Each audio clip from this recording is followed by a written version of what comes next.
3, we remind everyone of the following. Public comments shall be limited to 3 minutes unless otherwise specified by the board. Participants must be recognized by the presiding officer and note their name and municipality. All statements shall be directed to the presiding officer rather than to individual board members, district employees, or members of the public. A speaker may speak once during each comment period.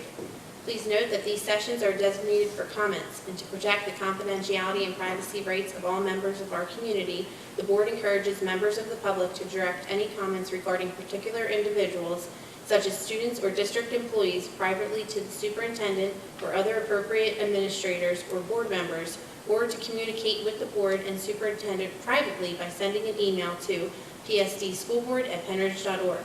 Questions raised and not addressed may be followed up at a later time.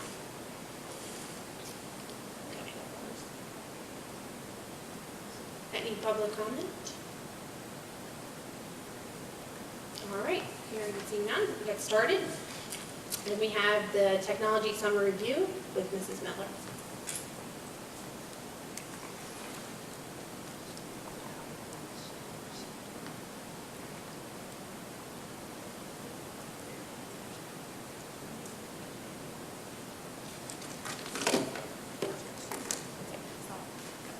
Good evening. What I would like to go over tonight is just the technology summer review, everything that technology department has done over the past summer. Summer, as you are probably aware of, is a very busy time for the technology department. So I just want to tell you a little bit about what we did, not only on the infrastructure side, but on the end user side, and then on the data side as well.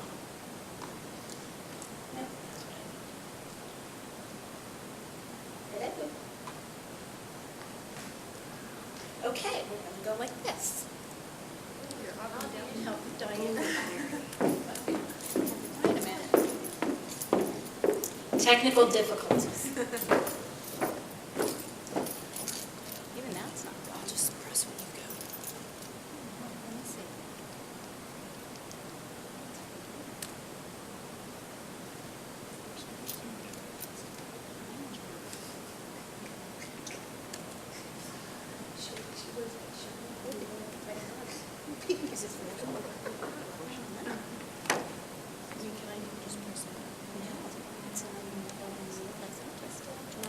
There we go. All right. There. All right, we'll go back. Okay, there we go. All right, or I'll try. Try it? Yeah, I'll try it. If not, okay. All right. Okay. Ooh, sorry about that. I don't know what's going on. So we but in the middle of the summer, we had the privilege granted to us by the board last year of adding 2 new IT members. So these were 2 contracted positions that we were able to add to help to bolster our support out in the field. So we very happily welcomed Mr. Dan Alexander, and he is providing middle school support, and Mr. Chester McCullough, and he is mainly in the high school support. The plan, though, is to cross-train them among all the buildings so that we have a little bit more depth. So Dan came to us right at the end of July, and Chester came to us in the middle of August. So right when things were really gearing up. So both gentlemen have taken to the district beautifully. They hit the ground running, been very, very happy, been getting good reports from them out in the field. So I think we really hit the jackpot with these 2 individuals, and I'm really happy that they're working for the district at this point. So I thank you guys for allowing us to go out and actually add a couple new positions. Now let's see, there we go. All right. So every year we pick a blackout date that we call, where we bring everything down in the district and we do all of our infrastructure updating. So this year we picked we usually pick a Friday because it is least impactful to everybody else in the district. So we were down for about 10 hours. It was a fun-filled day, fun-filled Friday. We upgraded our NetApp solution, which is our storage solution. We had to update firmware solution on the actual disks themselves, and they are aging. So at some point this year I'm going to be back in front of you with like a solution, recommended solution to get rid of the NetApp storage because it is now 6 years old. So we're going to want to look this year at actually updating that technology. But for this summer and for this year, we went through and we did the upgrade. We also upgraded our UCS firmware, which is kind of the brains of the whole network. We updated our 5508 controller, which is our wireless controller. We updated our firewall. There were a couple things I didn't put on here. We got a new domain controller, which again is kind of the brains of the operation. So it took us that 10 hours, and then we came back on Saturday and we finished up. So we had a lot to do in, a relatively short amount of time. Everything went pretty smoothly. We had one drive go bad while we were doing the upgrade, but because of support, we had that swapped out on Monday morning. So nothing skipped a beat. So that was kind of what we did on the back end as far as the network. Then we upgraded our virtual environment as well. So we run what's called VMware here, and that's like virtual servers. So we were able to retire our virtual desktop interface server, which is VDI.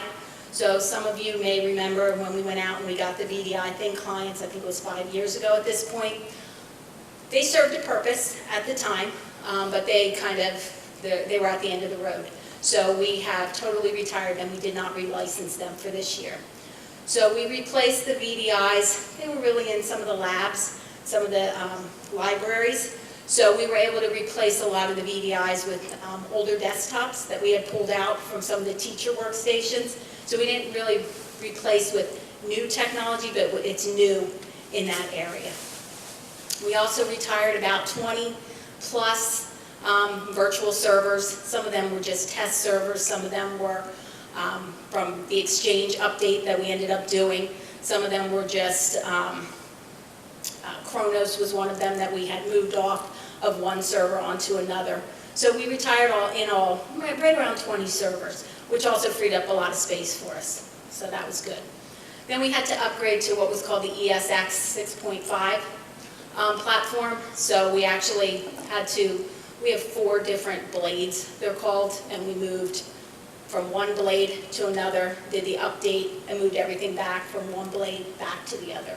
So we kind of played a little shell game to do the update. We were able to do this in an evening, so we didn't have to take a total blackout. We could do this hot. This took maybe about 4 hours to do this total update.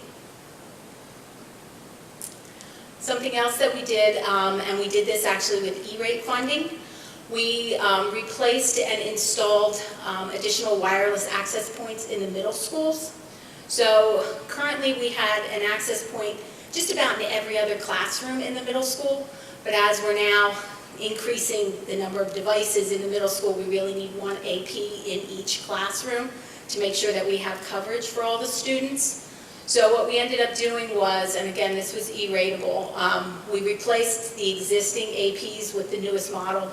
Again, I think it's the newest protocol, 802.11ac, close to the newest protocol. And then we replaced the old ones and then we put new ones in. So now every classroom has an AP throughout the middle school, so we shouldn't have coverage problems. So and then we had to go through and we had to update the firmware on all those units as well. And there's approximately 50 of them in each school, so it was a total of 150.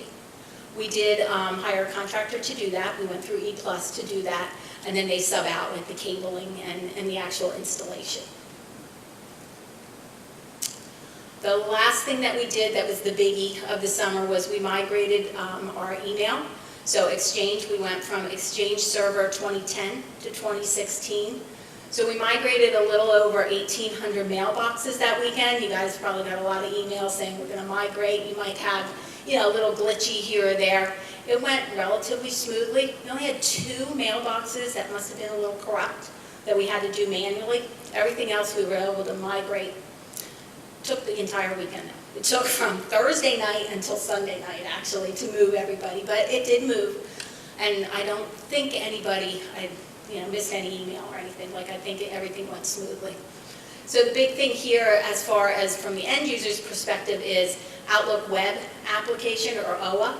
That has a brand new look to it now, and it looks much more like a Windows application. It looks much more like Outlook, the client.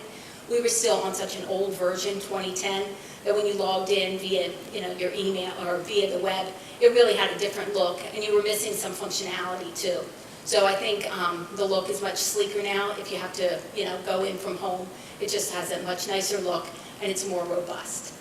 There were some calendar share issues with the old OWA that are gone now because of just the new version. So that was kind of on the back end of everything that was done. And now we'll talk about a little bit about what we did for the end user product here. So at the end of each year, we collect all the high school laptops. So it's approximately 2,400. I always say approximately 2,400, 600 per grade. So we collect 9 through 12. The grade 12 laptops, since these are leased, we clean them, we inventory them, and we wipe them clean, and then we send them back to the lease company. So grades 9 through 11, we re-image, we clean them, and we repair them. If anything needs to go out for repair, we send them out for repair in the summertime. So we have 6 little worker bees, so 6 little summer employees, interns, and they clean. They do a lot of cleaning all summer because we touch each and every student machine. Because if you can believe it, they get a little gross maybe, with the kids and the touching. So we had a phenomenal group of interns this year. We had 6 young men and women who were just fabulous. So can't say enough good about these group of 6. So they cleaned everything, and we got through everything. We opened up the AP student laptop distribution early again this year. This was something that we started last year. So we gave the opportunity for the AP students who have summer work to pick up their laptop in early August. By then, we had them all re-imaged and we could actually open it up. There were 506 students who were eligible to take advantage of early pickup, and we had 356 of them come in. So I thought that was pretty good odds.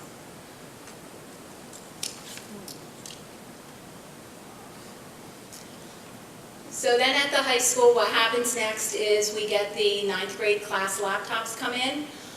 They come in a little later every year. That makes us all sweat and lose just a little bit of sleep.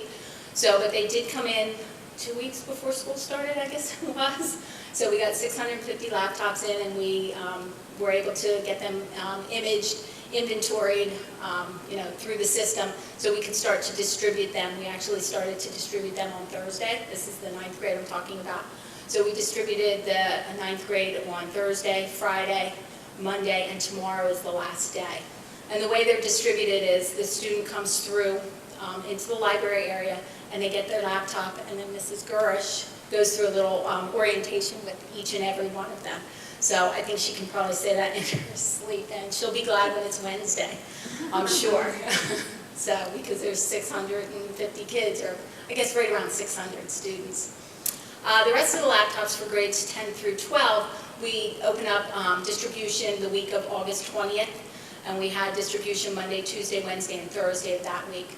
We distributed a little over 1,100 of them total, and then the rest come and they pick them up the first week of school. I think the kids are in denial that school's starting. Some of them are gung-ho, we need to get them, and some of them I think just say, I'll pick it up when I have to. We also make sure that they go through the InfoSnap process, and they do the paperwork that is required to pick up their laptop. So, and this is the second year now that we have the optional ADP insurance program. So for $35 for the year, the laptop is covered against accidental damage. And I just looked at the stats, and we're about 3% who have declined the insurance this year. Last year we were between 3 and 5, so we're right in there. So what that means is if they do decline the insurance and something happens to it, the parent is responsible for it. We also got at the high school level, we had about 50 plus, I'm going to say, I think it was 54 new teacher laptops, and that's the replacement cycle. So we were on our 4th year, they were on their 4th year of the older laptops, so they all got new ones.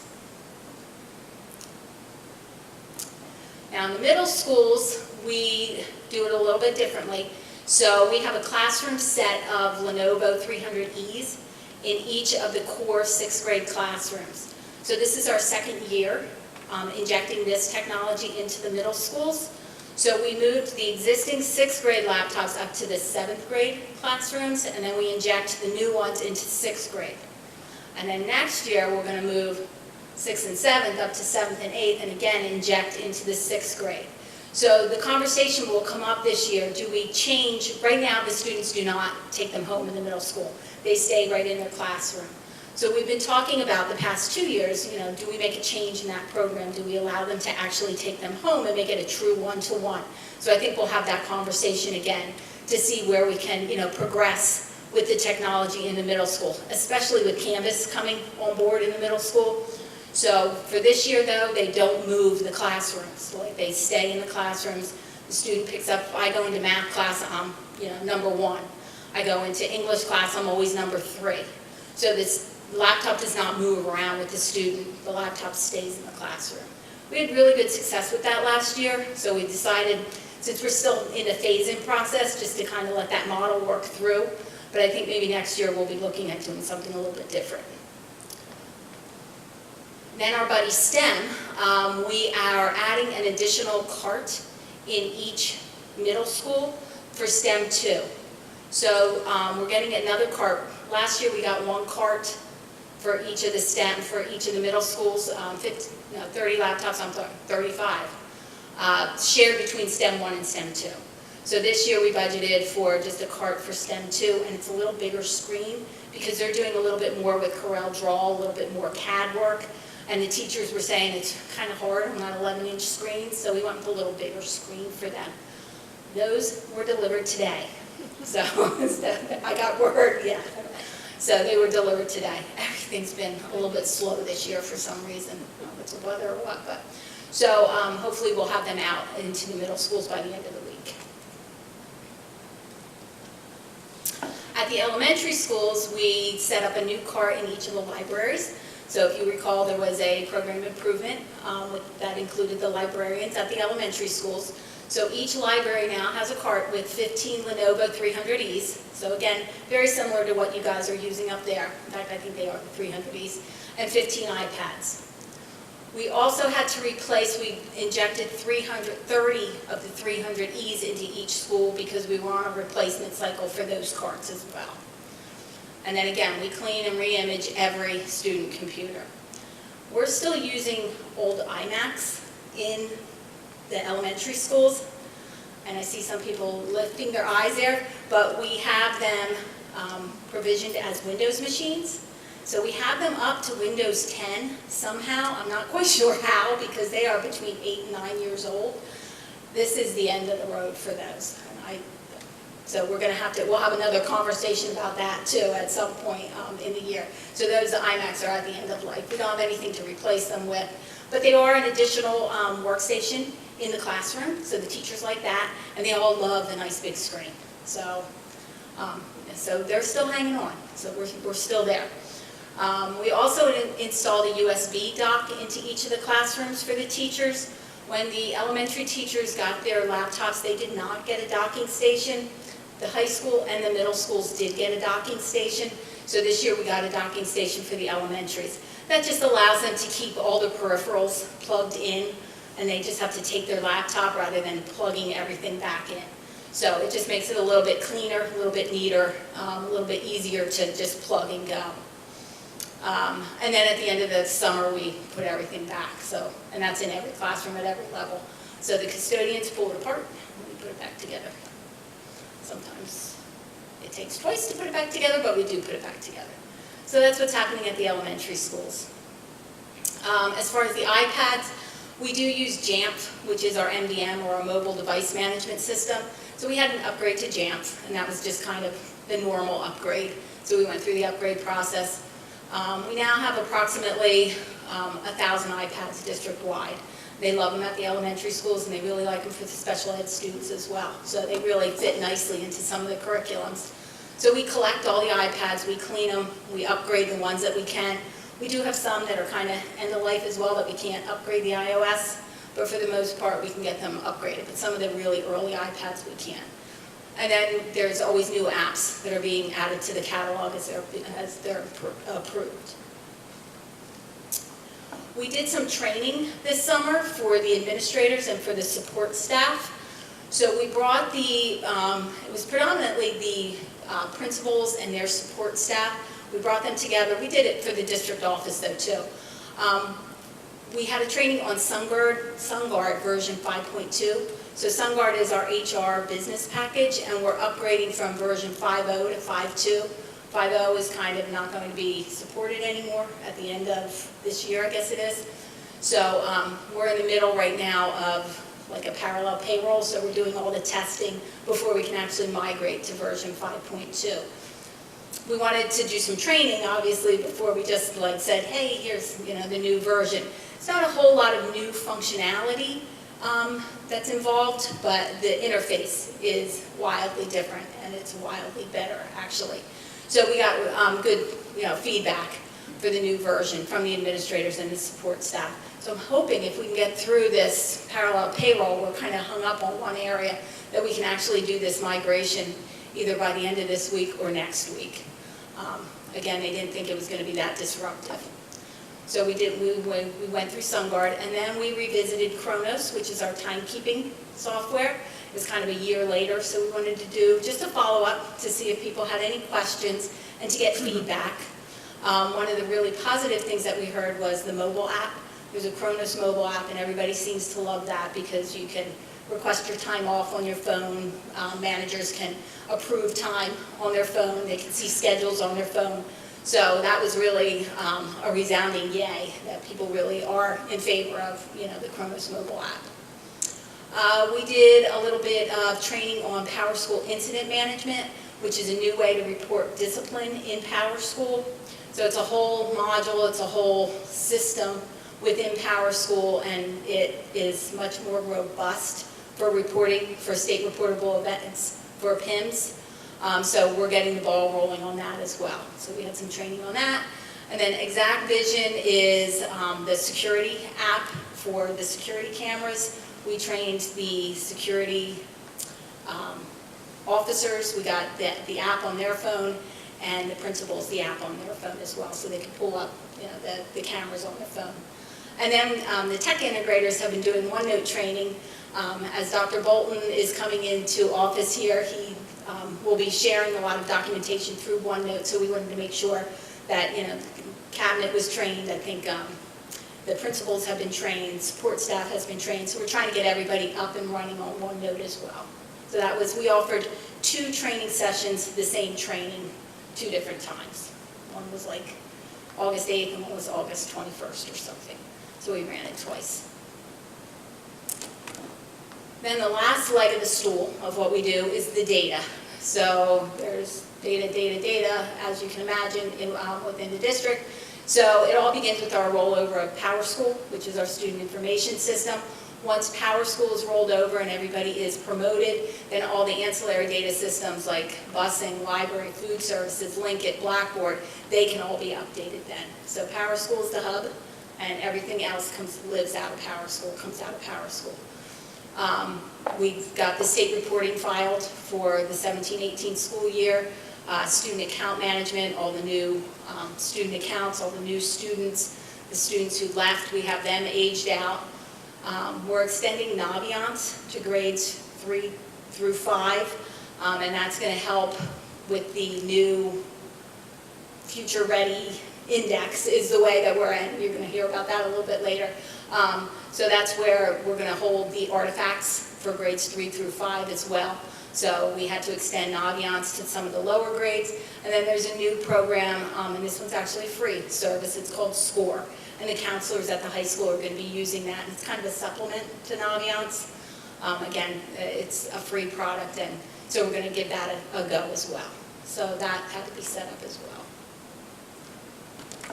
And that, in a semi-condensed format, is what we did over the summer, what I did on my summer vacation, right?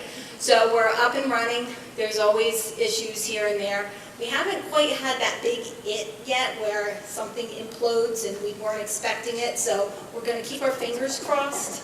I would say, what's it? We're waiting for it, but it hasn't happened yet, so maybe we're safe this year, I don't know, but that's where we are. So any questions? Can I answer anything?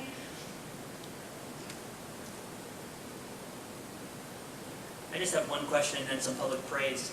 You mentioned a couple times in terms of delivery dates. Is that something on our end or on the provider's end that's causing that? Excellent question. So something else I'd like to come at you guys with at some point. So we don't order anything until after the final budget is approved, which puts us behind the 8 ball. So if there's a way that we can possibly next year, even if we can order after the preliminary budget is passed, it would really go a long way for what we need to do and get done in such a small amount of time, because it really does, it really taxes everybody. You know, we get it done, but it really would be nice if we could order a little bit earlier. And I just wanted to thank you for a couple of things. I mean, there's obviously lots of things that you just went over, and there's lots of things to celebrate. But just personally, as I've observed and I've been around, the first thing is in terms of the middle school support. In all 3 middle schools, as I've just been interacting with teachers and just kind of asking them how it's going, one of the things is always kind of the setup. And is your room working the appropriate way? And all the devices weren't in yet in terms of middle school students, and so that piece. But in each building, multiple people commented on the access points seem to have already helped in terms of accessing machines, even on the teacher end, as well as just the availability of the extra support. So I want to thank the board, but I also want to thank you in terms of your planning for that and your team. Mr. Alexander seems to be doing a nice job, and the middle school people. Gave a shout out to him. Also want to thank you for the early distribution of laptops. I want to encourage you to continue that as we can advertise that and that becomes the norm. I think it also helps on your end to be able to get rid of some of that and to free up those opening day things. But I think also for students to have them and to start planning and interacting with materials, as well as your planned rhythms for updating machines for both students and classrooms. So I've really appreciated in the district a lot of planning that way around facilities, but also in terms of the structure of equipment, and just the thoughtful way you are in terms of adding equipment, but also replacing the equipment, so that there's always appropriate resources in the classroom for the students and teachers. So thank you for that. Well, thank you. We try. I'm very proud of my team, so thank you. And I'll be very mad if the big hit happens tomorrow. It'll be all your fault. No big it. No.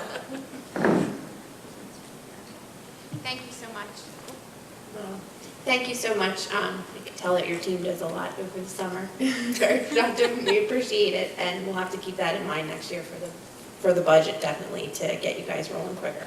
So we'll work together on that. All right. Great. Thank you so much for your time. And next up, we have Mrs. Gersh with the Canvas update.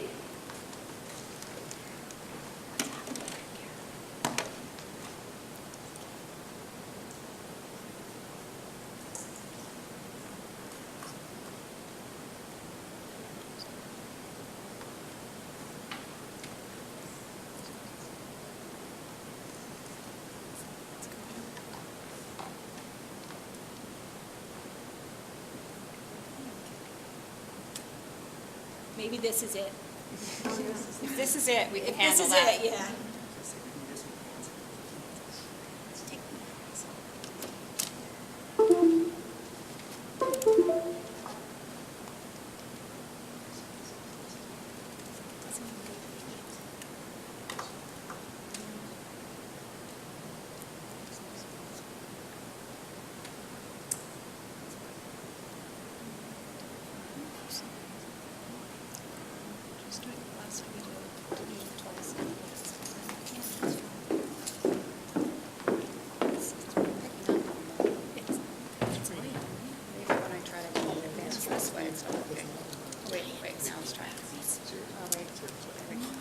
There it goes.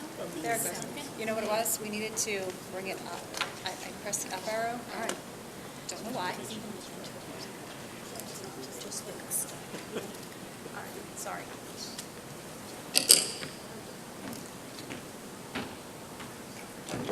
Take your seat. You okay? Well, thank you and good evening, everyone. What I would like to do today is give you just a little bit of an overview of where we've been with Canvas and where we're going with Canvas over the next year. So to begin with, I'd like to just kind of refresh everyone's memory and inform our new friends in terms of why it is we introduced Canvas at the high school to begin with. And I pulled the rationale from our original program improvement plan, which I think was from 2015-16.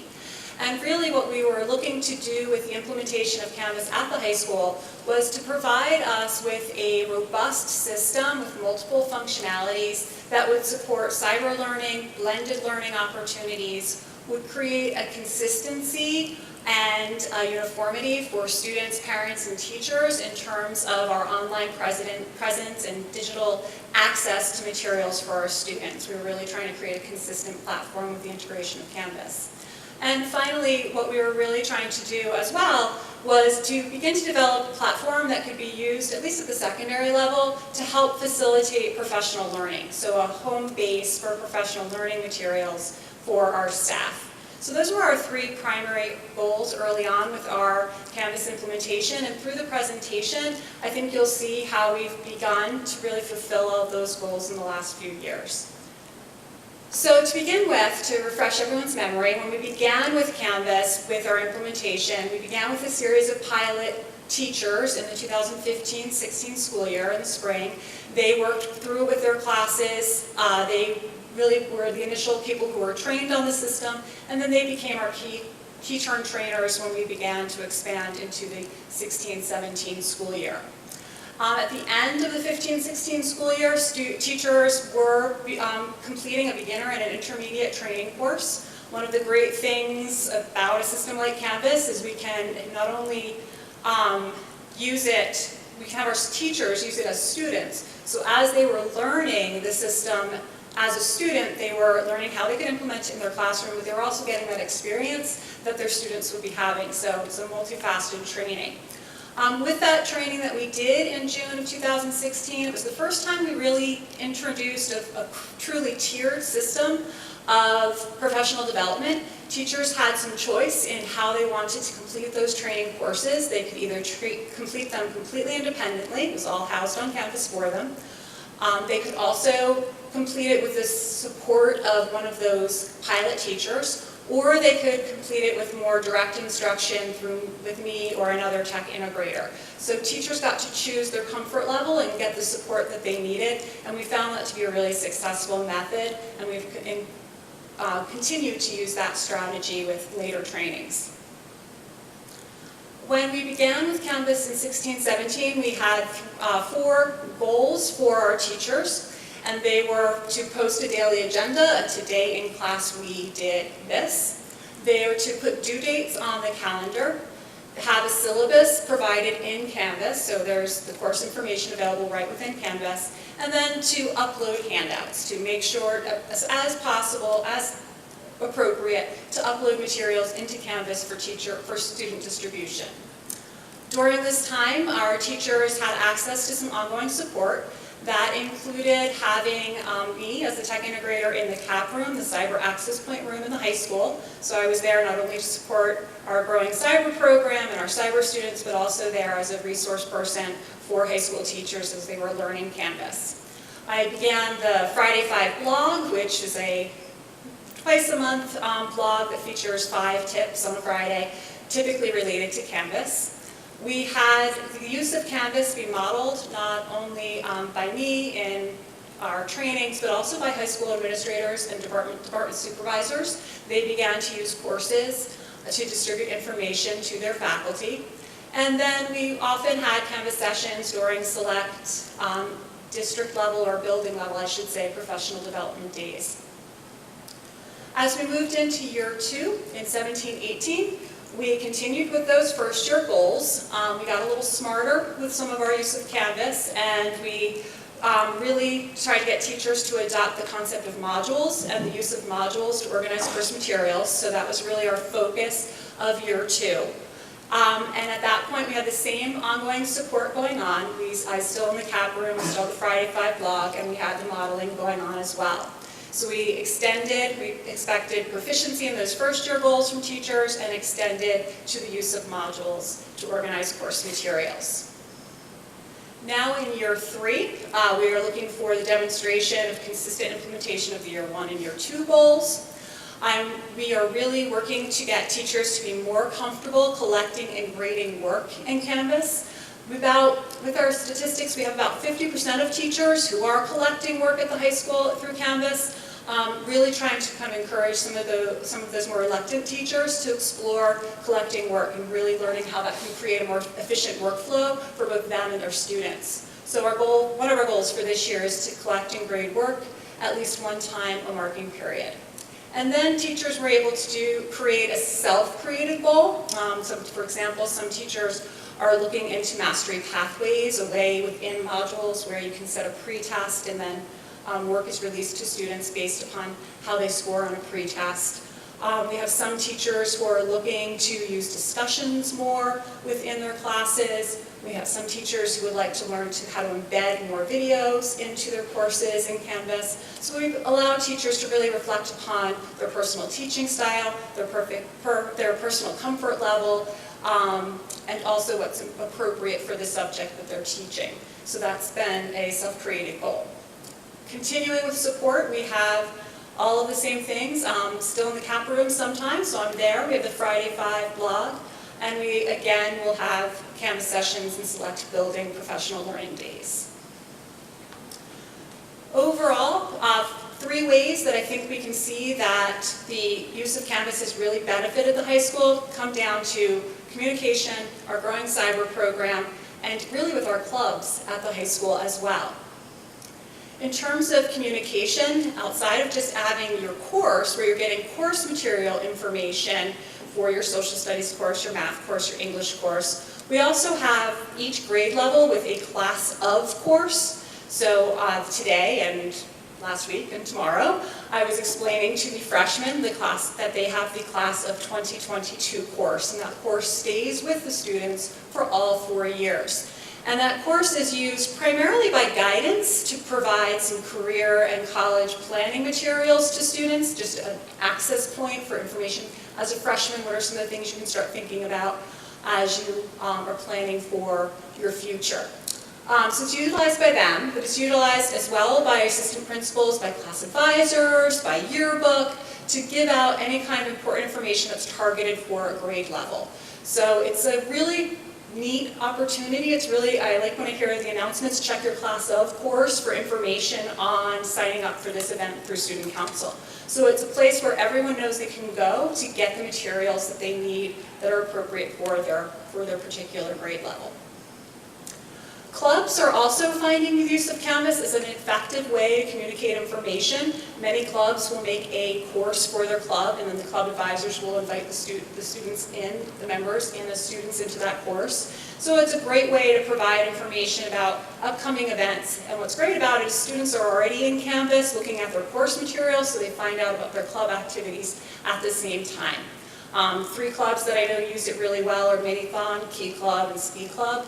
But I think the Yarn Club, the Knitting Club has a course. A lot of clubs are using courses as a way to give consistent access of information to students, so that's great. And finally, with the cyber program, Canvas has really helped us in terms of building materials to be able to start to support some of our own cyber or blended classes. In the 16-17 school year, we began with our Cyber PE course. That originally began as a 12th grade choice for a full year PE course. This year, with a switch in structure of PE at the high school level, it is now a semester-based course offered in the fall and the spring, and it's open to 11th and 12th graders. And that class is completely functioning within Canvas, supported by the polar bands that the students get as well to track their fitness. But that is a full running course taught by one of our PE teachers and taught through Canvas. We have our Cyber SAT Prep course, which is offered as a semester-based course or a full year course that fits in during student study halls, essentially. And students can take that course as an option. We run that through Canvas with the help of Khan Academy. And then this year, very excited to work with 2 teachers who are working in our Blended Capable Sections pilot. We have a World History course and a World Literature course that have 3 seats that are designated for our cyber students. And through the use of Canvas, the teachers are able to modify work that they're using in their face-to-face class, with their face-to-face students in that class. They're able to modify it to use with our cyber learners. So that's a great way to start to use Canvas to become less dependent or be less dependent on third-party providers. So I'm really excited to have our students have teachers who are here, who they can come see at the building and meet and be a part, more of a part of the Pennridge community through our online programs. That's an exciting pilot that we're venturing into this year. As we move forward with the access of more technology at the middle school, to create some vertical consistency, we this year are introducing Canvas at the middle school. And what we're looking for here is, again, that flexibility, offering a versatile learning platform for our teachers. We're trying to offer consistency as well. And we're also, again, building our capacities to support 21st century learning, whether it's through regular face-to-face classes or within our cyber and blended program, by having that consistency 6 to 12 with the access of Canvas at the middle schools. As far as our implementation methods for Canvas at the middle school, our teachers, middle school teachers, began using Canvas for professional development purposes within our pathway program and within individual departments through courses set up within Canvas there. The middle school teachers last year were encouraged to explore Canvas Free for Teachers, and we had some teachers in each building who did take a look at Canvas Free for Teachers, the free version of Canvas, to develop some familiarity with it. Our beginning training for Canvas for our middle school teachers began in the June of 2018 with the beginner's course. I had a whole team of fantastic high school teachers who helped provide some direct instruction to those teachers who needed that support. So that was fantastic. I couldn't have done it without them. So we were able to, again, do that model of the 3 tiers of instruction where teachers could choose to complete the course on their own with the help of a high school teacher or with the help of a tech integrator. So that worked really well. Our more advanced training for Canvas took place on the June trade day through another self-directed course within Canvas that I created. Teachers made their way through that. Many teachers completed that trade day in June. Those who didn't will complete it in January, but have access to all of that material to help them become proficient in Canvas. As we move into our use of Canvas at the middle schools this year, we gave our middle school teachers 3 goals, 3 very achievable goals for our first year. That is to put due dates on the calendar. The second goal is to utilize modules for organizing course materials. And the third is to utilize a consistent middle school homepage. One of the things the middle school is benefiting from is the fact that we've kind of learned some things with our implementation at the high school. And one of the things that we learned is that even though all of the teachers are using Canvas, they use it all a little bit differently.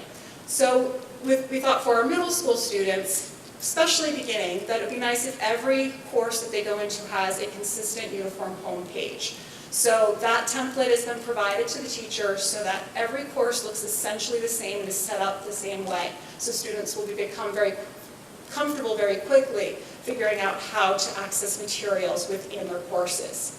Included on that consistent middle school homepage is a link to a student guide. So on every homepage, there's a guide that students can open and see that helps them remember how to navigate the system. So they have quick access to resource material as well with that homepage.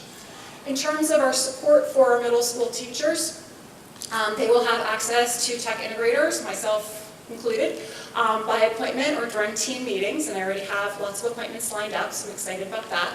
They'll have access to the Friday 5 blog that the high school teachers have had for Canvas. They are also seeing Canvas modeled by either building administrators or by supervisors. And they will also have access to Canvas sessions during select professional development days. They'll have very similar access to support that the high school teachers had in our implementation beginning days here. Looking forward, what I'm hoping to see is that by the end of year 2, year 3, that we have numbers that at the middle school that look like the numbers I'm showing you up on the screen now in regards to the high school. What this is our year-end stats from last year at the high school. And we can see that there were 265 courses, 131 teachers, with those students, and what that is showing is actually full year courses. It's not even showing semester courses, so that might be why the student number looks low to you. 13,000 assignments, 4,000 discussion topics, 36,000 files uploaded, and 582 media recordings. So we had about an average of 100,000 page views in Canvas a week over the school year in the full year courses. That's really showing us it's being utilized, that it's being used within the classroom with that many views. So what we're really looking forward to is we're looking forward to the middle school students and teachers being able to experience the benefits that the high school teachers have seen and the students have seen in terms of course organization, consistency, and access through our implementation of Canvas. So I went through a lot of information pretty quickly with you, so I would like to see if you have any questions.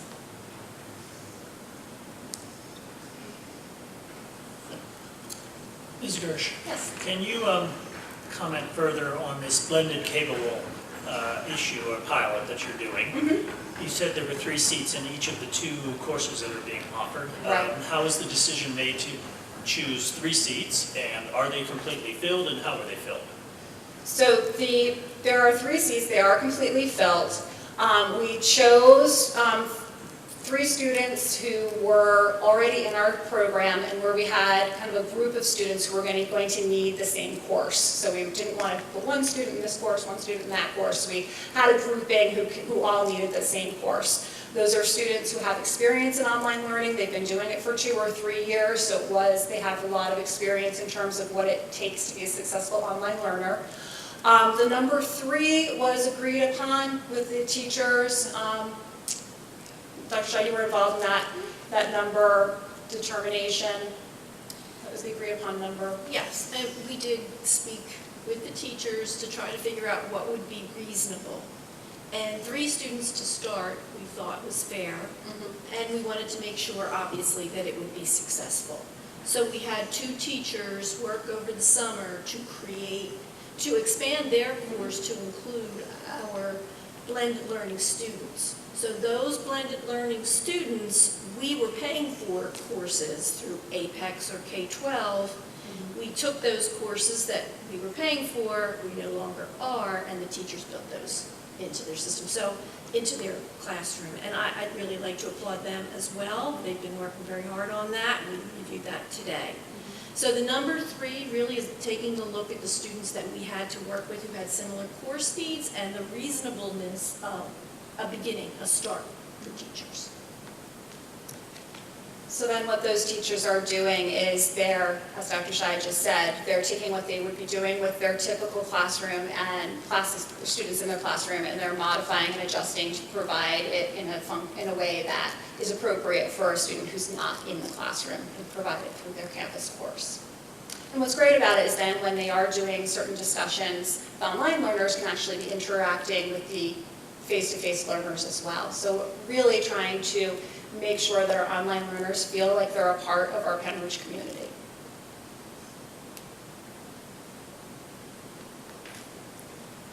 First of all, I hope Ellie had a good first week.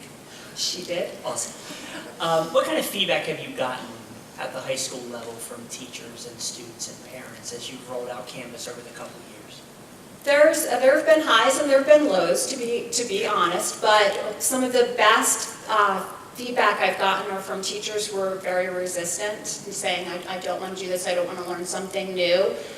Resistant as well, because like when you learn really anything new, the beginning's the hardest. And the first year is the hardest, uploading materials into Canvas, deciding how best to use the interface is something that teachers struggled with in the beginning. But by year 2, when they saw the real fruits of their initial labor and the fact that their course material was already there and now they can just tweak and improve, we really got a lot of buy-in and a lot of very happy teachers. And their teachers are really seeing how this is a more efficient system and is a system that is helping to free them up so that they can do things like give more positive feedback on assignments. So there's a lot of the minutia, the paper shuffling that they had to do in the past has been taken away.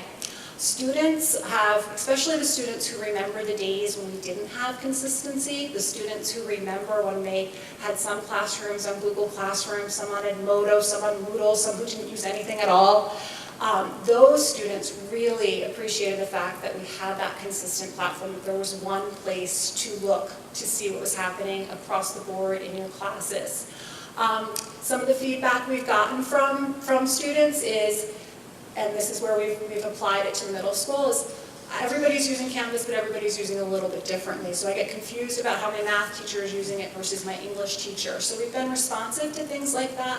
That's part of the reason why we have that uniform homepage for the middle school students. And also something that I neglected to mention in terms of goals for this year, every high school teacher this year in their syllabus on Canvas has a section that says, this is how we're using Canvas in this class. Something so simple, but just that if a student is confused about how is this teacher using announcements, they can go to that syllabus page and they can read right within there how it is being used in that classroom. So students like the consistencies, teachers like the consistency and the ease of transferring materials from one year to our next.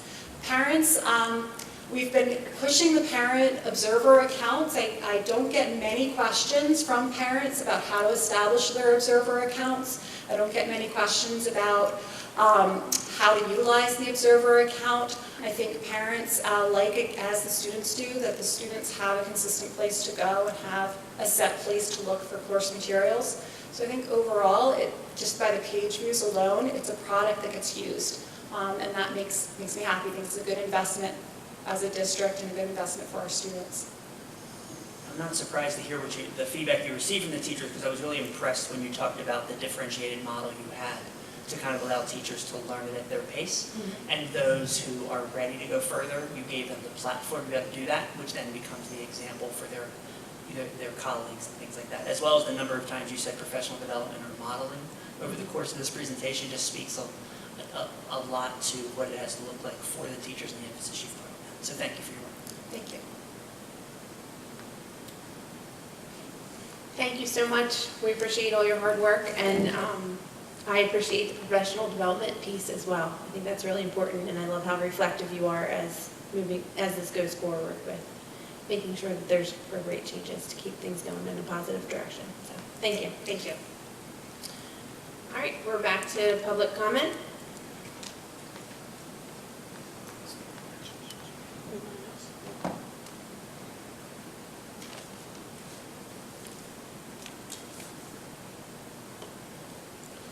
Sue Furlong, West Rock Hill Township.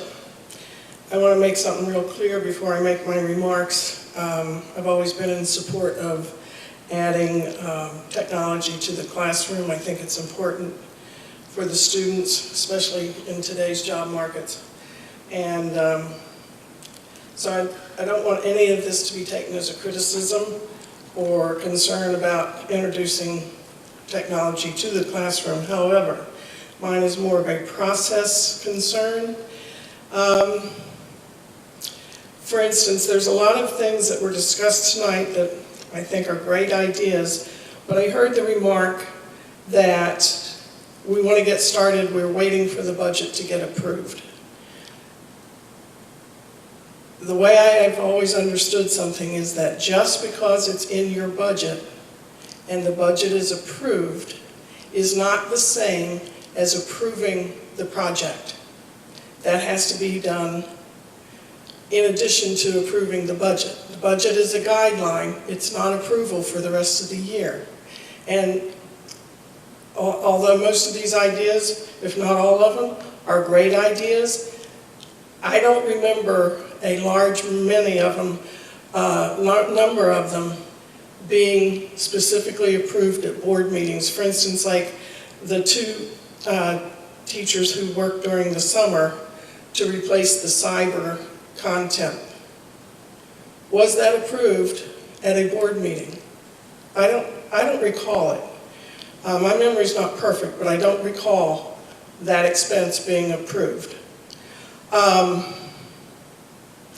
I don't recall some of the hardware that's going into the middle school and the elementary schools being approved. I'm not saying it's not a great idea, but there's a process. It's beyond the budget. You need to present it and say how you're deciding how to buy that hardware. Is it through bidding, co-stars, that type of thing. You're buying hardware, it's not a service. I know I'm over my 3 minutes and I'm making all of you all nervous, but I'm just telling you, approval of the budget is not approval of your project. And we need to make sure that the board is supervising these purchases, these hiring decisions, changes in how education is delivered, cyber versus not cyber. Thank you. Thank you, Mrs. Furlong. Okay, anyone else? All right, our next meeting is scheduled for October 8th.